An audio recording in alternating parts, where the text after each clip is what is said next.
Hey, Veritas, just a quick response here. Just thought I'd give you like kind of a perspective. Back in the day, I did this uh, journal thing. I submitted my stuff to journals, and I was also a reviewer sometimes. So they would ask me to review stuff that was submitted to other peer review venues. Um, so just want to give you a little heads up on what the whole process is like here. It seems like the argument that these intelligent designers are making goes something like the following: Our stuff isn't appearing in the journals. Therefore, science isn't fair. And one of the lines in there really particularly struck me. One of the guys says, okay, just because something appears in a peer reviewed journal or something is rejected from a peer reviewed journal, this doesn't mean it's true. In other words, it's like, the science is corrupted now, right? It used to be the case that if something appeared in a peer reviewed journal, you knew it was true.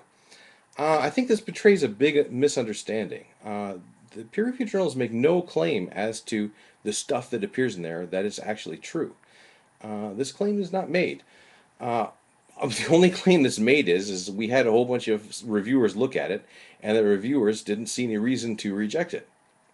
That's the only claim that's made when something appears in a journal. The journal of nature is not like the Quran, or it's not like the Holy Bible. It makes no claims of being a repository of truth whatsoever. All scientific truth is conditional, is provisional, subject to revision at any time.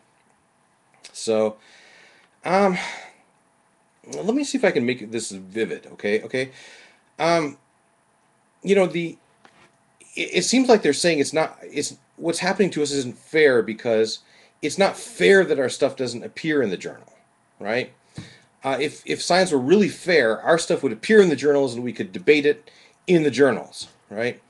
But that's really not where the fairness happens. Okay, where the fairness happens is at the review process. Okay, the journal is under no obligation to publish anything, right? Where the what they are under obligation to do is if you submit something to the journal, they are under obligation to send it to reviewers, and then the reviewers are also under obligation to give it a fair hearing and see if they agree with it or not. That's the only obligation that exists. So to claim that science is being unfair to them because their stuff isn't appearing in the journals betrays a fundamental misunderstanding.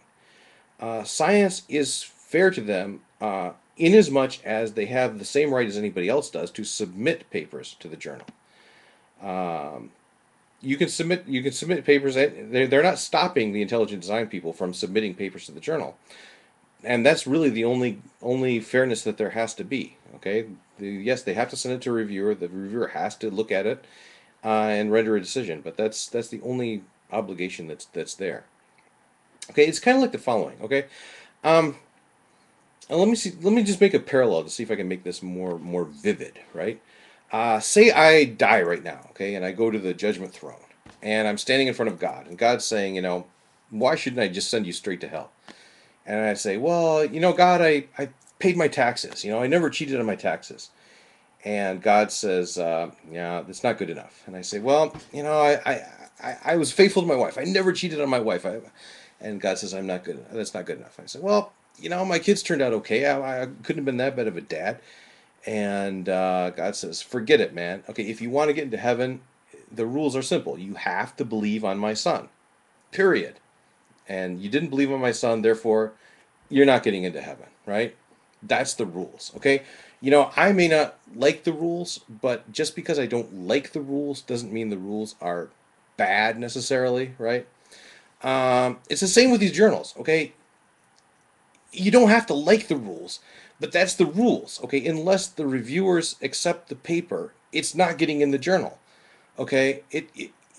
It's not like my paper is true, therefore it should be published. That's not how it works, okay? It's up to the reviewers. So to really claim that science is like systematically abusing them or systematically corrupt or not giving them a fair hearing or something like this is very, very disingenuous at worst, but probably just betrays. I mean, a more charitable way of saying is that they just don't have any clue how the science process works or how the peer review process works whatsoever. So I hope this cleared something up.